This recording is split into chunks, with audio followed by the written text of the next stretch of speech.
1900-ieji. Nikolajui Rerichui 25.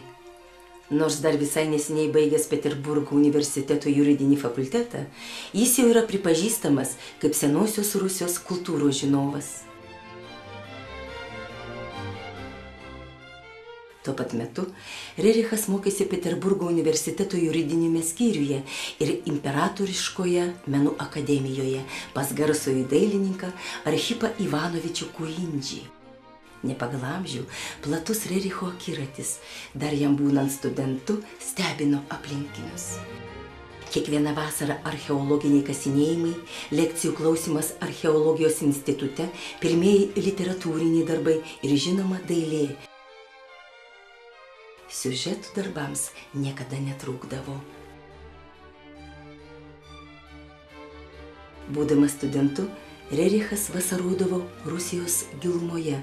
Su molbertu rankose jis praėjo visą senovinį kelią iš variagų į graikus. 1903 metais archeologų draugijos susirinkime Nikolajus Rerichas pirmą kartą viešai užsimena apie kultūros paminklų apsaugą. 1915 metais carui Nikolajui II Nikolajus Rerichas pasiūlė pasirūpinti kultūrinių vertybių apsauga. Vyko karas ir pasiūlymas liko be atsako, tačiau pakto idėja neužgeso. Vėliau, būdamas laikinojoje vyriausybėje, Nikolajus Rerichas dalyvavo meno reikalų komisijoje, kuri posėdžiavo grafo Zubovo name. Jam net buvo pasiūlyta dailiųjų menų ministro kėdė. Bet į valdžią atėjo bolševikai ir kultūra ilgam tapo ideologijos tarnaitė. Tapydamas apgriuvusias sienas ir sukrypusius kupolus, Nikolajus Rerichas pirmą kartą susimastė apie tai, kad netolimoje ateityje šie tapybiški griuvėsiai paprasčiausiai virs akmenų krūvomis. Ir tai bus ne tik materiali netektis, juk visi senovės paminklai atspindi tautos istorinę sielą. Nesaugoti jos ir neapginti kultūringam žmogui yra nusikaltimas.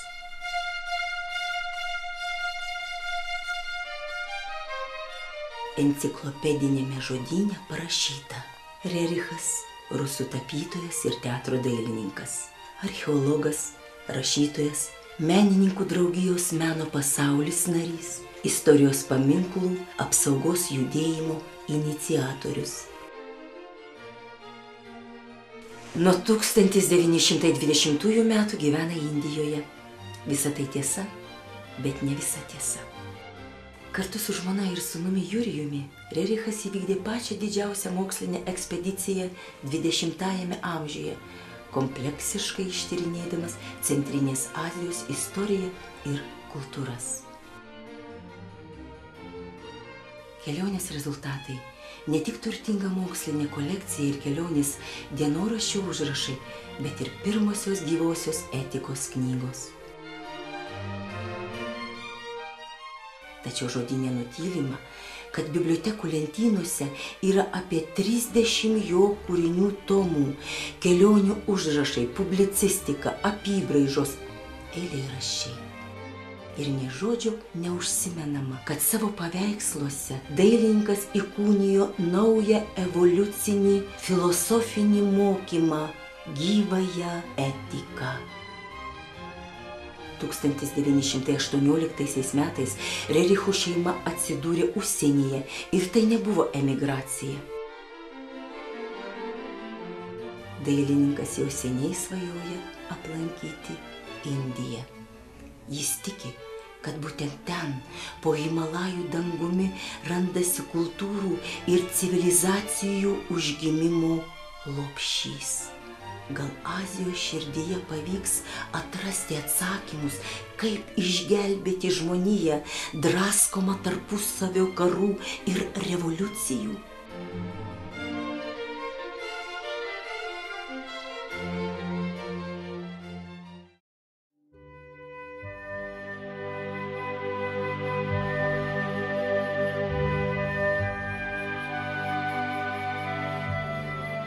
Nedidelis Belgijos miestelis, senovės Flandrijos sostinė Briugesas, vieta ypatinga. Pagal istorinių paminklų kiekį kiekvienam miesto aikštės kvadratiniam metrui su juo negali lygintis nei viena Europos sostinė. Šiandien paslaugus gidai ekskursijos metu detaliai papasakos jums visą 1000-metę miesto istoriją. Ir suglumę trūktelės pečiais išgirdę klausimą apie Rericho paktą ir tuos įvykius, kuriais gyveno šis miestas vos prieš 75 metus. Įvykius, kurie susiklosčius kitokioms aplinkybėms galėjo pakeisti visą 20 amžiaus istorijos tėkmę. Rericho pakto komitetas buvo įsteigtas 1929 metais Niujorke, po metų 1930 metais įsteigti Paryžiuje ir Belgijos mieste Briugese. 1931 metais Briugese įvyko pirmoji Rericho pakto tarptautinė konferencija. Štai šitame viešbutyje, Švento Jokūbo aikštėje, vietinė valdžia apgyvendino delegatus iš daugelio mokslo ir kultūros draugijų, atstovavusius daugiau nei 23 valstybėms, daugiau nei 100 žmonių.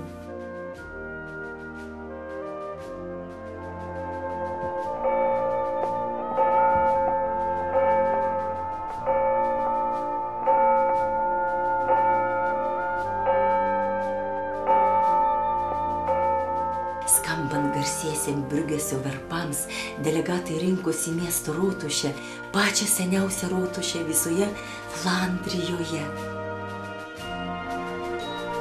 Erdviame pirmo aukšto hole buvo eksponuojama Nikolajaus Rericho paveikslai ir nuostabiausių pasaulinių meno šedevrų fotografijos.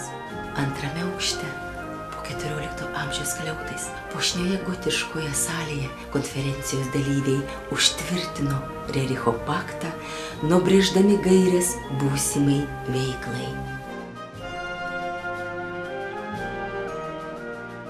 Tarptautinio susitarimo pirmas paragrafas skelbia: švietimo, meno ir mokslo įstaigos, meno ir mokslo misijos, jų personalas, tokių įstaigų bei misijų turtas ir kolekcijos bus laikomi neutralūs ir kaip tokie kariaujančiųjų bus globojami ir gerbiami.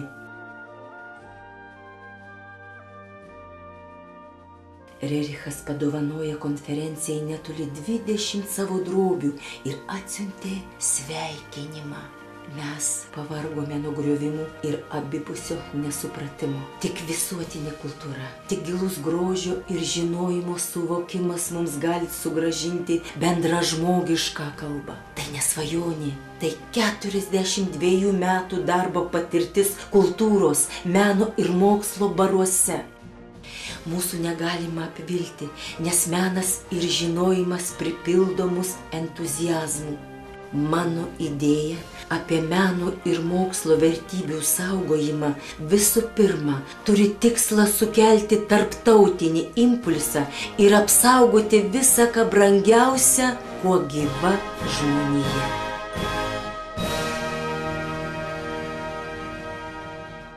Kurdami taikę žmonijos ateitį ir pažymėdami mokyklose kultūros dieną, tuo pat metu mes formuosime naujos kartos mąstymą, įtvirtindami jame pakilėjančių žmonijos kūrybos pavyzdžius. Jokie nurodymai nesukurs kultūros ir jos neapsaugos, jei visuomenė bus abejinga ir neveikli. Jei nors trumpam mintys nukryps į kultūrą, nors akimirkai kai kurie susimastys apie tai, jie prisilies prie ateities kultūros ir gyvenimo kūrybos. Štai kodėl visą apjungiančiai vėliavai buvo parinktas ženklas, pragyvenęs daugelį šimtmečių. Ši tarptautinė kultūros vėliava, skirta meno ir mokslo apsaugai, nemenkina ir nepažeidžia niekieno taikių interesų. Ši vėliava kaip taikos saugotoja, primins apie būtinybę kataloguoti visas kultūrinės pasaulio vertybės. Jei Raudonojo kryžiaus ženklas visiems primena apie rūpinimąsi žmogumi, tai tokią pat prasmę turintis trejybės ženklas turi priminti apie kultūros kūrinius. Ši ypatinga vėliava turi skelbti tarptautinę neutralią teritoriją. Ji turi būti iškelta virš muziejų, bibliotekų, universitetų, šventnamių ar kitų kultūrinių centrų. Šioje konferencijoje pirmą kartą nuskambėjo pasiūlymas tokius miestus kaip Venecija, Florencija, Roma, Briugesas paskelbti miestais muziejais neliečiamais karo metu. Nuo to laiko žmonija išgyveno jau 2 globalinės karinės katastrofas ir argi šiandien Rericho mintis atrodo pasenusios? Jau 1932 rugpjūtį Rericho pakto palaikymui Briugėse vyko antroji konferencija. Ji kreipėsi visas šalis, kviesdama pripažinti paktą oficialiu tarptautiniu teisiniu aktu. Trečioji Rericho pakto palaikymo konferencija įvyko Vašingtone 1933 metais.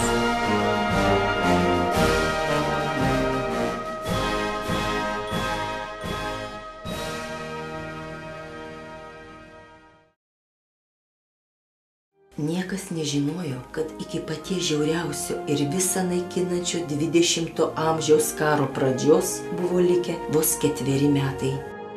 Paktą apie kultūros vertybių apsaugojimą karo ir taikos metu pasirašė Jungtinės Amerikos valstijos ir dar 20 valstybių. Paktas buvo įvardintas Rusijos piliečio Rericho vardu.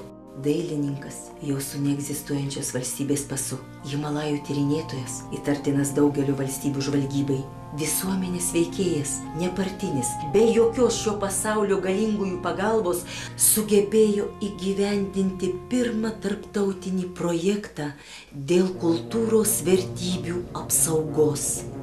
Tai prilygo stebuklui. Niujorko Rericho pakto komiteto bendradarbiai sugebėjo atrasti bendrą kalbą su nauju Jungtinių Amerikos valstijų prezidentu Rooseveltu.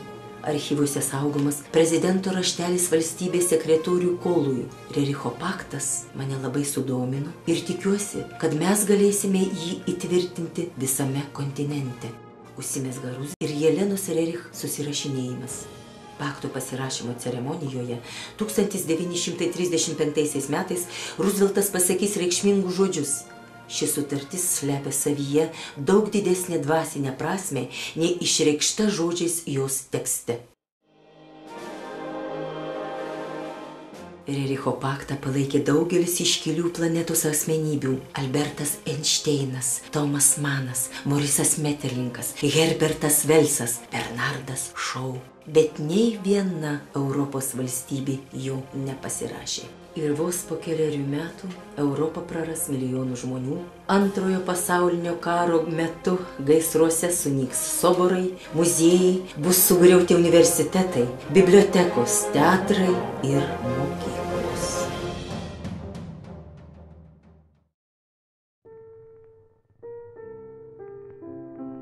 Petras Klimas. Tikrajai žmoniškumo kultūrai kurti yra pašauktos mažos tautos, kurios negali didžiuotis materialinė aplinka, kurios dvasinių vertybių nesutapatina su jėga, o subtilumo neiškeičia į masyvumą. 1935 metais Rericho paktą ratifikavo 21 Amerikos kontinento valstybė, kai tuo tarpu Europoje jį siekė ratifikuoti tik 3 Baltijos šalys – Lietuva, Latvija ir Estija, nes tik ten buvo įsteigtos Rericho vardo draugijos. Siekiant įtvirtinti paktą, buvo paskelbti visuomeniniai memorandumai 1936 metais Lietuvos, 1937 metais Latvijos ir bendras 3 Baltijos šalių. Memorandumą Lietuvoje pasirašė 66 žymūs meno ir kultūros veikėjai, dailininkai, rašytojai ir poetai, operos solistai ir dramos artistai, kiti visuomenės veikėjai.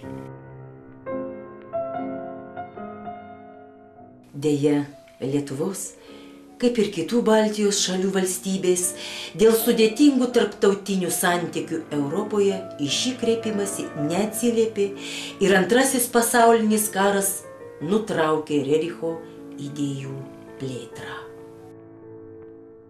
1937 metais spalio 10 dieną įvyko pirmasis Pabaltijos šalių profesoriaus Mikalojaus Rericho vardo draugijų kongresas. Jis buvo skirtas Rericho kūrybinės veiklos 50-mečiui.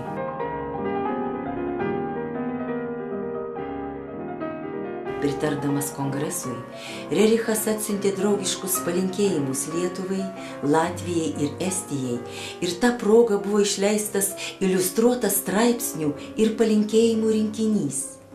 Skirtame Lietuvai straipsnyje Rerichas rašė: Paryžiuje sutikome Lietuvos pasiuntinį Klimą, tik susipažinome, o jau pajutome visą jo draugišką širdingumą.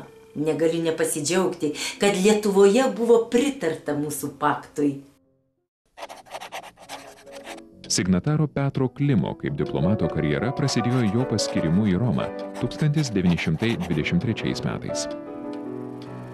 Savo kaip derybininko sugebėjimus jis pademonstravo jau Paryžiaus taikos konferencijoje, kurioje buvo brėžiamos naujos valstybių sienos. Derybose labai pravertė ir tai, kad signataras mokėjo net keletą užsienio kalbų. 1925 metais, paskirtas nepaprastuoju pasiuntiniu ir įgaliotojų ministru Prancūzijoje, ten praleido 15 metų. Jam teko nelengvas uždavinys išaiškinti Lenkų ir lietuvių konflikto esmę prancūzams. Plėtojo ekonominį bei kultūrinį bendradarbiavimą tarp Lietuvos ir Prancūzijos. Petras Klimas, pagal išsilavinimą istorikas ir dirbdamas diplomato darbą, daug laiko skyrė Lietuvos istorijai. Buvo užsibrėžęs parašyti net 11 Lietuvos istorijos tomų. Kaip žmogui likimas buvo negailestingas, patyręs ir vokiečių ir sovietų žiaurumus kalėjimuose, koncentracijų stovyklose, į Lietuvą grįžo tik 1955-aisiais.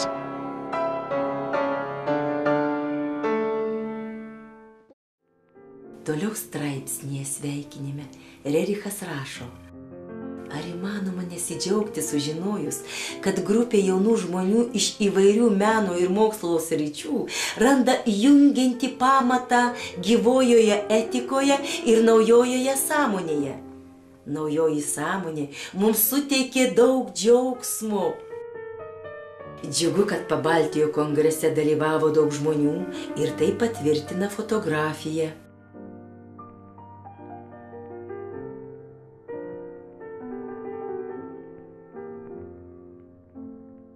1940 metais Lietuvai praradus nepriklausomybę, oficiali Rericho vardo draugijos veikla buvo nutraukta, kaip ir visų tuo metu Lietuvoje veikusių partijų ir draugijų. Vokiečių okupacijos metu draugijos nariai pakeitė savo veiklos formas. Pasivadinę Gyvosios etikos mokykla, aktyviai įsijungė į visuotinę kultūrinę rezistenciją.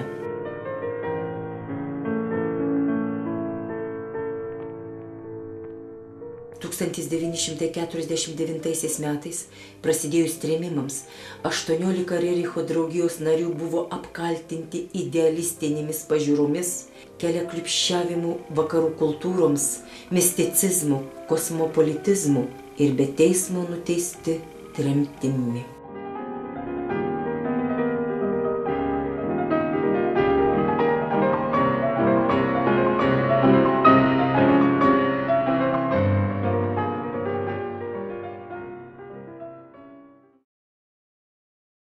2006 metais Lietuvos Respublikos Seimas balandžio 15-ąją įteisino kaip atmintiną kultūros dieną. 2009 metais Lietuvoje kultūros diena balandžio 15 buvo minima pakeliant taikos vėliavą. Tegu kultūros vėliava plevėsuoja virš kiekvieno kultūrinio židinio. Ji įsakmiai įspės vandalus, neliesk, tai tautos turtas. Turintys valdžią, pasakykite dar ir dar kartą, garsiau ir garsiau pakartokite, kultūros turtų naikinimas neleistinas niekam.